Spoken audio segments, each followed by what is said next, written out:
welcome back to the David67 Celtic News YouTube channel. This is going to be a wee preview of Celtic's game against Midtjylland in Denmark in the UEFA Europa League later on today. In the video, we're going to have a wee look at predicted lineup, predicted score, one or two wee bits of news around Celtic, and also one or two reflections on the joint press conference on Wednesday evening by the birthday boy Kasper Schmeichel and Celtic's caretaker manager Martin O'Neill.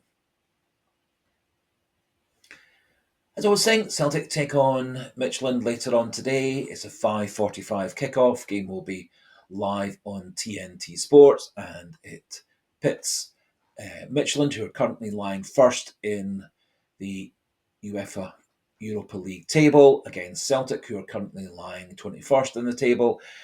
And although Celtic are lying 21st in the table, that still leaves them in the knockout phase zone. And so if they were to maintain that through to the end of the initial competition, that would see them safely into the knockout phase and then having a good chance to work their way through the rounds towards the later stages. Obviously, the higher they get up the table, does give them one or two advantages if they get into the top 8, and one or two advantages if they just get into the 9 to 16 bracket. But we'll see how the last few games pan out. As I was saying, on Wednesday evening, Kasper Schmeichel, who was celebrating his 39th birthday on Wednesday, and Martin O'Neill teamed up for a joint press conference. Nothing terribly interesting said by either person. One or two wee jokes, lots of jovial things, lots of positivity from Martin O'Neill. Kasper Schmeichel kind of reflecting on the fact that the team had been very low in confidence, and that O'Neill and Maloney have come in, got a couple of wins on the table, and Celtic's players are a lot more confident. And he also reiterated the fact that O'Neill reminded all the players that they were serial winners, they were very talented players. And I do wonder whether that was just a wee reflection that Brendan Rodgers hasn't really been doing anything to boost the players' confidence, boost the players' self-esteem, or turn around the low morale within his squad. However, that's maybe just reading between the lines. The key things coming out of the press conference were that both Alistair Johnston and Kelechi Iheanacho weren't going to be fit for the game against Midtjylland, that Callum Osmand has been added to the squad to replace Cameron Carter-Vickers. UEFA allows you to add a player to replace another player if a player is going to be out of your initial 25 with a long-term injury, and as Carter-Vickers is likely out for the duration of this season, Osmand was brought in, clearly showing that O'Neill felt that Celtic were well stocked with centre-backs and centre-back options, but did need an extra striker option, which a lot of people also reflected on Rodgers' initial selection. O'Neill otherwise suggesting that all the other players are pretty much fit, no significant other injuries or problems in an aftermath of the Rangers match, also suggesting that he is considering possibly a change or two to the starting lineup. So, in terms of my own predicted 11, I think Martin O'Neill will pick to be the starting 11 tonight, Thursday evening. For the Midtjylland match, I think he'll go with pretty much the same team that took on Rangers on Sunday, with maybe one change, just to give Celtic a bit more defensive solidity and a bit more height in the box at both ends. So I think we're going to go with Kasper Schmeichel in goals, Anthony Ralston at right back, Trusty and Scales as the two centre-backs. I think Kieran Tierney will come in at left back just for that wee bit better defensive ability, a bit more height in both boxes, as Midtjylland are especially good at set pieces, corners, long throws, direct free kicks into the box. And I think Tierney does give Celtic that wee bit better option for defending those high balls and set pieces into the box. Same midfield three, I think, Negrin, Engels and McGregor. And I think, again, O'Neill will start with Maida on the right, Iheanacho on the left, Johnny Kenny through the middle. I think Johnny Kenny just has that wee bit extra experience at the highest level, having been involved with Republic of Ireland at the full international level, and also having had a full season of Conference League UEFA competition football last season.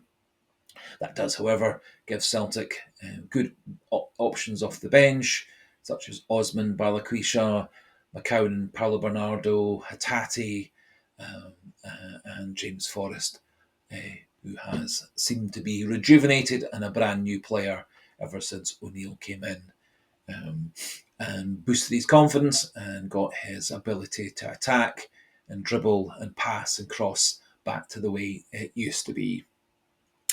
In terms of a predicted score, going to go for a 1-1 draw tonight. I think, given the fact that the Europa League tends to be a very close league, I think a 1-1 draw away from home against the top team so far in the league system will be a good result. I think it will probably push Celtic a place or two up the table. Certainly can't see Celtic dropping out of that playoff zone if they do get a point against Midtjylland later on today. And I think that obviously does give Celtic a good boost in their confidence, keeps the momentum going in preparation for a key game against Kilmarnock in the league, which will be Celtic's last game for 13 days. As after that, all the players will be away on international duty, with many of the players going off to squads who will be having their last couple of games of the European qualifying campaign prior to the World Cup next year. And currently, both Anthony Ralston and Kieran Tierney are called up to that international squad, and quite a few of Celtic's other players are off on international duty all around the world.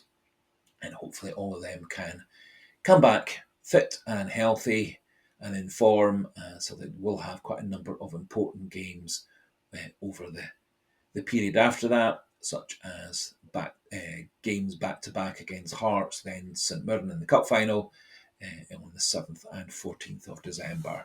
One or two wee bits of news regarding Celtic's search for a new permanent manager.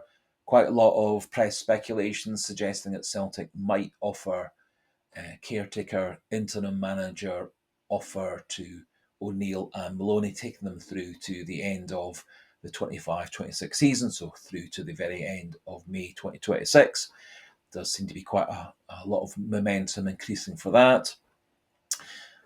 I wouldn't be too fussed if Celtic did go down that path, as long as they had a new manager all set to come in straight after that.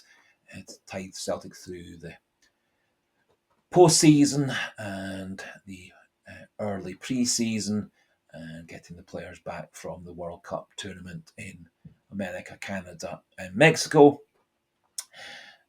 Also, quite a lot of speculation that Celtic are particularly keen on trying to get the current Bruges manager, Nicky Iheanacho, to come and be the new Celtic manager. He would bring quite a different set of tactical formations, usually sets up in a 4-2-3-1, which would be obviously a new setup for Celtic. However, he also has operated at Bruges in a similar system to that at Celtic, where he has gained a good reputation of bringing in players on transfer and through their academy and developing them into better players and selling them on for big profits, and so clearly is able to operate in the system that Celtic have used for the last 25-30 years. Other bit of news regarding potential new manager, Craig Bellamy, the current manager of Wales, who did briefly play for Celtic quite a number of years ago. He has, in essence, counted himself out of being interested in the Celtic job. He says he's fully committed to the Welsh job. However, they have two vital qualifiers left in their World Cup qualifying campaign, and there is a potential, if the game against North Macedonia, which is their last game, doesn't go to plan, they may not even qualify in second place for a playoff place, and so they may reassess things after that. That just about finishes things off for this Thursday morning preview of tonight's game against Midtjylland. As always, do pop your own thoughts into the comment section regarding teams, predictions, scores, etc. And as always, do please click that subscriber button if you're not yet subscribed. And remember also on Thursday evening at 9 there will be a live stream where we can have a chat about the Midtjylland game, have a chat about the Rangers game, and look ahead to Kilmarnock and look ahead to the manager search as well. And so until the next video, good luck Celtic in your game against Midtjylland later on today, and hail hail!